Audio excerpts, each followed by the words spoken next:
Hey, what's going on, everybody? I just wrapped up day number 1 of Planet Comicon here in Kansas City, and I wanted to give you a quick look at the books that I picked up at the show floor today. I was just planning to visit the show on the first day, which is today, Friday, because I didn't see a whole lot of comic vendors last year. But when I got to the show today, I realized that there was probably twice as many vendors at this year's show compared to last year, and I actually ran out of time today. So I'm going to actually go back tomorrow. I wasn't planning on doing that. I didn't actually want to spend the $50+ to get in tomorrow, but I didn't get even to look at all of the vendors at the show. So I wanted to make sure I did that, make sure I got to see everything that I wanted to, get some footage of the show floor because I didn't have any time to film anything today when I got there, and I spent 4 to 5 hours at the show floor today. But I wanted to make sure I got my full experience out of Planet Comicon. It's always the biggest show that I go to every year, and spending just one day there this year didn't make sense when it started to get to the end of the day today. All right, enough talk about the show. Let's get into the books. All right, first up is X-Men 92, number 5. This is from the 2016 miniseries of 10 issues featuring all David Nakayama covers. I've got issues like 2 through 4, and I'm looking to pick up the rest. I just happened to stumble upon this today at the show, picked it up for like $4, I think. And so just need a few more books to wrap up that collection.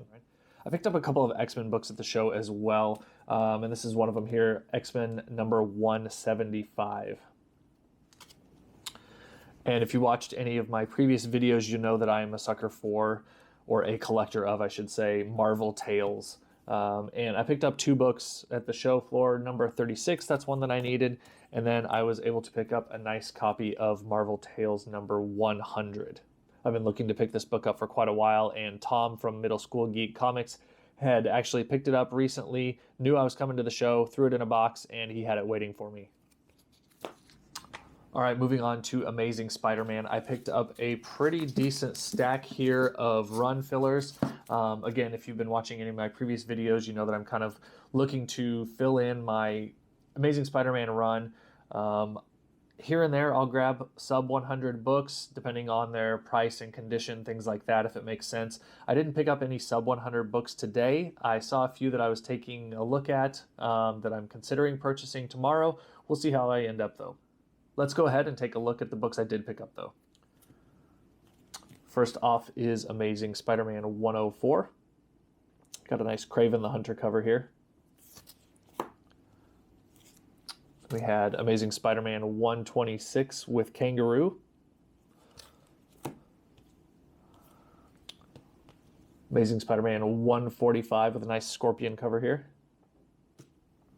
And I'm going to run through the rest of these pretty quick. No keys here, just simple run fillers. 336. 349. 350, 352, 353, 354,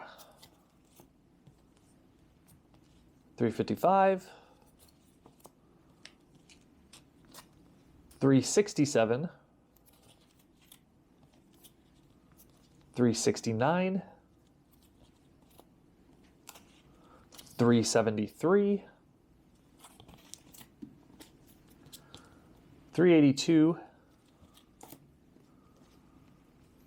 384, 386, 387, and last but not least, 388. I also picked up a pretty nice stack of Spawn books here. Let's go ahead and run through those. And I think with the purchase of all of these Spawn books, I've completed my run of Spawn 1 through 50. I know that's not like a crazy milestone. I could have picked up more copies of books after number 50, but I was actually running out of space in my bag and just decided to stop there, knowing that I at least had the first 50 issues of this run completed. So I picked up issues 17, 18, 25, 29, 30, 32, 33, 40, 42, 43, 45, 46, 47, and issue 48. All right, now I know I mentioned David Nakayama earlier with regards to the X-Men 92 book that I picked up, but I also picked up one of my favorite covers of his, and again, Tom at Middle School Geek Comics had this. He actually had this book unsigned, and I saw it on his wall. He had it up there for $20, and I was going to grab that, and he said, oh, hey, I have a signed copy that I got from C2E2 last year, and he had it for sale for $25. So I picked this up from him. It's a signed copy. Unfortunately, no COA or anything like that, but you know what? I trust Tom that he got it from him. I'm not looking to get it graded or anything like that, but just a really cool Storm cover here. She's definitely one of my favorite X-Men. David Nakayama is quickly becoming my favorite cover artist, so super excited to grab this and add it to the collection. All right, and as I was walking around the show floor, I also checked out some of the artist areas and came across Sabine Rich's booth. Now, she's one of my favorite colorists and artists. She works a lot of times with J. Scott Campbell, and what I picked up from her was actually 2 copies of the same book. One has the trade dress, and one is a virgin copy. So that was Hallows Eve #1, a variant here with her artwork on the front, and I had her sign it here at the bottom. Amazing copy to add to the collection. And then I picked up, like I said, the virgin variant and had her sign it as well. Again, I didn't have these authorized or authenticated by CBCS or CGC. Both of those companies are on site here at Planet Comicon, but this was just something that's going to be in my personal collection. I'm not as worried about having that certificate of authenticity or anything like that. I know that I had her sign it right there. It's going to be in my personal collection, and that's good enough for me. All right, and speaking of J. Scott Campbell, no, he is not at Planet Comicon, but I did pick up a book of his, and it's actually a graded book. This is Amazing Fantasy number 1000 in a CGC 9.8. I picked this up for what I thought was a really nice deal. Always loved J. Scott Campbell's artwork, and to be able to pick this up at a 9.8, I'm a big Spider-Man fan. Happy to add this to my collection. Another favorite artist of mine is Artgerm, and I picked up this Sensational She-Hulk #1 Artgerm variant in a CBCS 9.8. Again, I bought actually all of these graded books from the same seller. He had a really nice deal going on his graded books and actually had them all 10% off, which made it even better. So really happy to add this to my collection as well. And then I added 2 graded X-Men books as well from that same seller selling the graded books. And I picked up a copy of X-Men 137 in a CBCS 7.5, white pages. I already had a copy of this book, but it is in really rough shape. So I was happy to add this graded copy to my collection. I know a 7.5 isn't anything crazy, but the price was too good to pass up, and it's definitely an improvement over the other beat-up copy that I have of this book. All right, and the last book that I picked up from that seller that had all the graded books was X-Men number 104 in a CBCS 4.0 with white pages. Again, this is a really low-grade book for me as far as graded books go, but I've always loved this cover, right? It's kind of that throwback to X-Men 1.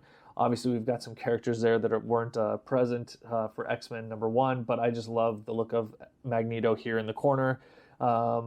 And the X-Men going after him in battle just throws it back to that X-Men 1.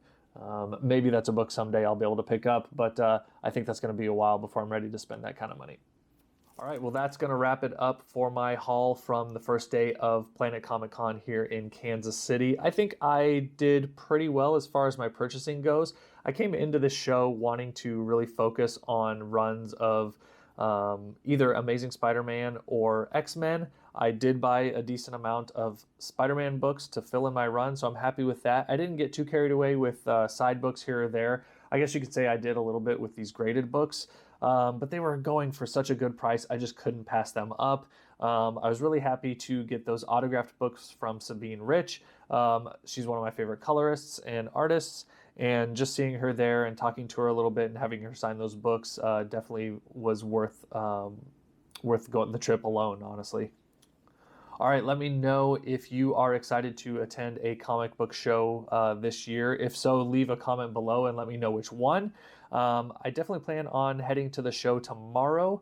I didn't get any footage of the show floor today, but I do plan on getting a lot of footage tomorrow, so I will definitely be having another video coming up soon after this one. Who knows what I actually will end up buying on day 2 of the show. I'm definitely not sticking around for day 3. That's just too much time for me. I've got other commitments as well back at home.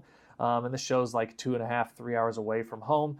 So I've got some travel involved with this show as well. But thanks for watching. If you liked this video, give it a thumbs up. And if you want to see more content like this, consider subscribing, and we'll catch you in the next video.